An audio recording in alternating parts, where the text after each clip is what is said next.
You know what I think? I think that you are dope. Like really dope. Assalamualaikum warahmatullahi wabarakatuh. Halo teman-teman, apa kabar?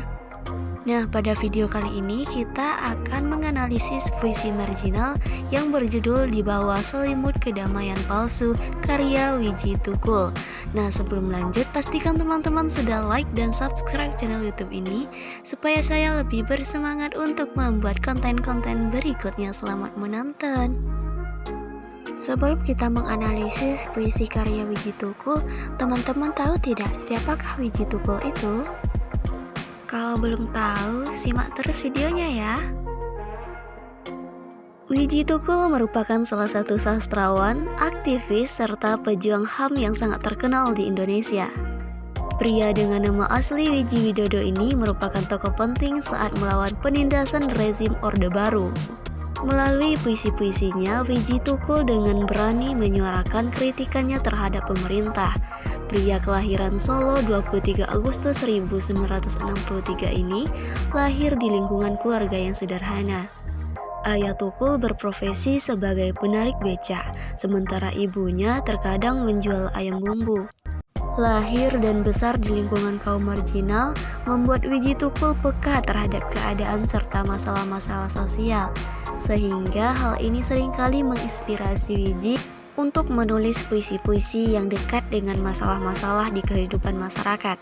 Tak heran apabila hingga kini karya-karyanya sering dibaca oleh kalangan mahasiswa dan aktivis untuk menyuarakan kritik kepada pemerintah. Setelah kita mengetahui dan mengenal Wiji Tukul, selanjutnya kita akan melihat puisi karya Wiji Tukul yang berjudul Di Bawah Selimut Kedamaian Palsu.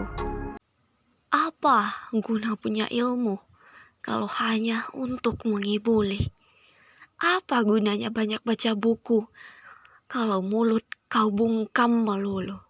Di mana-mana muncung senjata berdiri gagah, kong kali kong dengan kaum cukong. Di desa-desa rakyat dipaksa menjual tanah, tapi dengan harga murah. Apa guna banyak baca buku kalau mulut kau bungkam melulu? Oke, selanjutnya kita akan menganalisis kebahasaan puisi karya Wiji Tukul yang berjudul Di Bawah Selimut Kedamaian Palsu. Pada baris pertama dan kedua yang berbunyi, apa guna punya ilmu kalau hanya untuk mengibuli? Yang ini merupakan bahasa kiasan paradoks. Penulis seolah-olah menyampaikan pesan bahwa terdapat segelintir orang yang mempunyai ilmu, tetapi ilmu tersebut malah disalahgunakan, seperti berbohong kepada seseorang atau bahkan membohongi banyak orang. Seharusnya ilmu yang digunakan untuk hal-hal bersifat positif, agar bermanfaat dan tidak merugikan orang lain. Kemudian pada baris selanjutnya, apa guna banyak baca buku kalau mulut kau bungkam melulu? Nah, pada bagian ini merupakan bahasa kiasan paradoks. Penulis seolah-olah menyampaikan pesan bahwa setiap ilmu yang kita miliki ada baiknya diamalkan dan diterapkan dalam kehidupan sehari-hari, sehingga ilmu yang kita miliki akan lebih bermanfaat untuk diri sendiri maupun orang lain dibandingkan hanya menyimpannya. Pada bait selanjutnya yaitu di mana-mana muncul senjata berdiri gagah. Bahasa ini merupakan bahasa kiasan personifikasi. Penulis seolah-olah menyampaikan pesan bahwa tidak hanya mulut yang panjang saja yang disebut sebagai muncong. Senjata yang panjang bisa disebut muncong dan berada di mana-mana alias selalu mengawasi, dan yang berdiri dengan gagah bukan hanya manusia. Senjata pun mampu berdiri dengan gagah dengan keadaan siap menembak untuk siapapun yang dianggap bersalah. Kemudian pada bait berikutnya, kong kali kong dengan kaum cukong. Nah, pada bahasa ini merupakan bahasa kiasan sinimisme. Penulis seolah-olah menyampaikan pesan bahwa masih ada segelintir orang yang berkomplotan dengan orang yang memiliki banyak uang dengan tujuan tertentu yang bersifat buruk atau merugikan pihak lain sehingga bisa dianggap menguntungkan untuk dirinya. Kemudian pada baris selanjutnya, di desa-desa rakyat dipaksa menjual tanah. pada baris ini merupakan bahasa kiasan repetisi. Penulis seolah-olah menyampaikan pesan bahwa di desa-desa banyak rakyat yang dipaksa harus menjual tanahnya kepada pihak tertentu dengan harga yang relatif murah, sehingga menimbulkan kerugian atau berdampak cukup besar untuk rakyat secara ekonomi. Kemudian pada baris tapi dengan harga murah.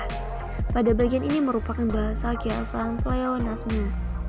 Ini berarti gaya bahasa atau bahasa kiasan yang dipakai untuk memperjelas maksud dengan menggunakan kata berulang dan maknanya sudah dikandung oleh kata yang mendahuluinya. Penulis hanya mengulang kata tapi pada baris ke-6 karena baris ke-5 dan ke-6 saling berkaitan. Makna yang terdapat pada baris ke-5 lalu penegasan kata berulang digunakan pada baris ke-6 dengan harga murah merupakan penjelasan setelah adanya penggunaan kata berulang. Kemudian pada baris terakhir, apa guna banyak baca buku kalau mulut kabungkam melulu? Pada baris terakhir ini, penulis kembali menegaskan dan menutup dengan pesan, setiap ilmu yang kita miliki ada baiknya diamalkan dan diterapkan dalam kehidupan sehari-hari, sehingga ilmu yang kita miliki akan lebih bermanfaat untuk diri kita sendiri maupun orang lain dibandingkan hanya menyimpannya sendiri. Jadi inti keseluruhan pada puisi Wiji Tukul yang berjudul Di Bawah Selimut Kedamaian Palsu terdapat bahasa kiasan paradoks, personifikasi, sinimisme, repetisi, dan pleonasme. Dari bahasa kiasan tersebut dapat ditelaah bahwa puisi tersebut menceritakan sebuah pemerintahan di mana sang pejabat yang mempunyai banyak ilmu dan telah membaca banyak buku malah menyalahgunakan ilmu tersebut untuk membohongi orang lain dan berkomplotan dengan kaum yang memiliki banyak uang untuk bisa membeli banyak tanah di desa-desa dengan harga yang cukup murah. Dari puisi Di Bawah Selimut Kedamaian Palsu karya Wiji Tukul, seolah-olah pengarang berharap bahwa para pejabat serta seseorang yang memiliki banyak uang dapat berlaku bijaksana terhadap setiap orang maupun masyarakat. Wiji Tukul pun seolah-olah menyampaikan pesan kepada rakyat bahwa sebaiknya rakyat bisa memanfaatkan ilmu yang telah ia terima dengan sebaik-baik mungkin. Hasil analisis yang kita lakukan tadi, tentu kita mengetahui kelebihan-kelemahan dari puisi Wiji Tukul tadi. Nah, kelebihannya, bahasa yang digunakan oleh Wiji Tukul dan pilihan diksinya sederhana sehingga mudah dipahami oleh banyak orang. Kemudian kelemahan dari puisi Wiji Tukul yaitu karena pilihan diksinya yang sederhana sehingga keindahan bahasanya menjadi kurang ditonjolkan. Nah, sampai sini dulu pembahasan kita pada video kali ini. Semoga bermanfaat. Kalau ada salah kata, saya mohon maaf. Terima kasih. Wassalamualaikum warahmatullahi wabarakatuh. See you in the next video.